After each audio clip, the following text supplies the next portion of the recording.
Magandang araw sa lahat. Ako si John Adrian Beracaberte. Gagawin kong mas makapula ang video na ito. Isang kwento na matagal ko nang itinatakwil at iniiwasang ikinuwento. Adrian, halika! Ang palaka! Oh. Ito si Rylan. Siya ang pinakamatalik kong kaibigan mula pa noong kindergarten. Lugi kami sa isang mahirap na komunidad. Wala kaming maraming kagamitan. Ang tanging mayroon kami ay isang lumang digital camera na pinagsasalohan namin para mag-ipon ng mga alaala. Hindi kami maihiwalay sa isa't isa. Nangako kami na sabay namin harapin ang lahat. Ngunit gumawa ako ng isang malaking pagkakamali. Isang pagkakamaling dulot ng aking sariling kagabawan ay addiction. Nagbago ang lahat noong karawan ko nang ipag-ipunan ng mga magulang ko ang aking kauna-unahang smartphone. Dahil nagmula kami sa mahirap na pamilya, ang mundo ng teknolohiya ay parang isang kababalaghan para sa akin. Agad akong na-addict. Sikat ng araw-araw mong pag-ibig sa aking buhay nagpapasarap. Adrian, ang ganda ng panahon ngayon. Gusto ba bang bumaba sa field at maglaro ng tag? Ewan ko, kamaya na lang siguro.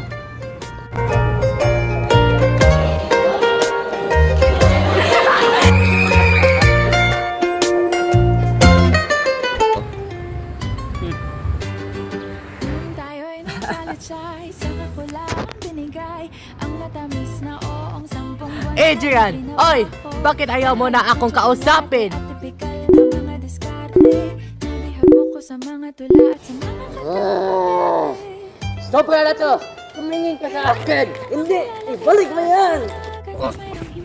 Natuto akong magtakong at napadalas ang pagsuot ng bestidang pula. Pero di mo naman inasam na ako ay magbagong tuluyan para patunayang walang matigas na tinapay sa mainit na kape ng iyong pagmamahal. Kahit ako'y titibo-tibo, puso ko ay sa'yo. Huwag na huwag mo na ako kausapin! Rylan, sandali! Nakakamali ka lang. Hindi ko yung sinasadya. Huwag mo nang isiping magsalita pa! Kumuha ka ng larawan ko nang walang paintulot ipara-post mo at nakitawa ka pa sa kanila habang ginagawang katawa-tawa ang buhay ko. Magpapaliwan na ako! Hindi! Paalam! Magpakalanman, Adrian! Hindi na tayo magkaibigan! Dandan suy bayaan taiga pauli ako sa bayan ugaling ko daw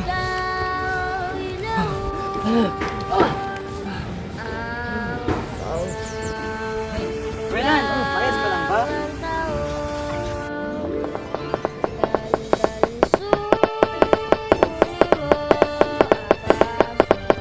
Rylan! Sandali! Ang langit mo talaga!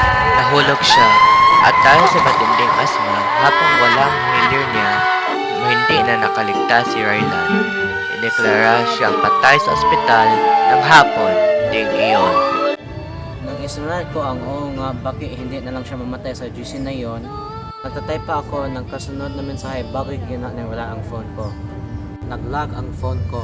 Hindi ko man lang naipadala ang natitirang bahagi ng sasabihin ko. Sa lahat ng nakakapanood ng vlog na ito, hindi totoo ang buhay ang social media. Huwag mong ipagpalit ang mga tunay mong mahal sa buhay para lang sa peking papuri online. Nakamamatay ang salita. Ang cyberbullying at pagpapabaya ay mabilis na nakasira ng buhay. Kahalagahan at kausapin mo sila bago sila maging isang alaala na lamang.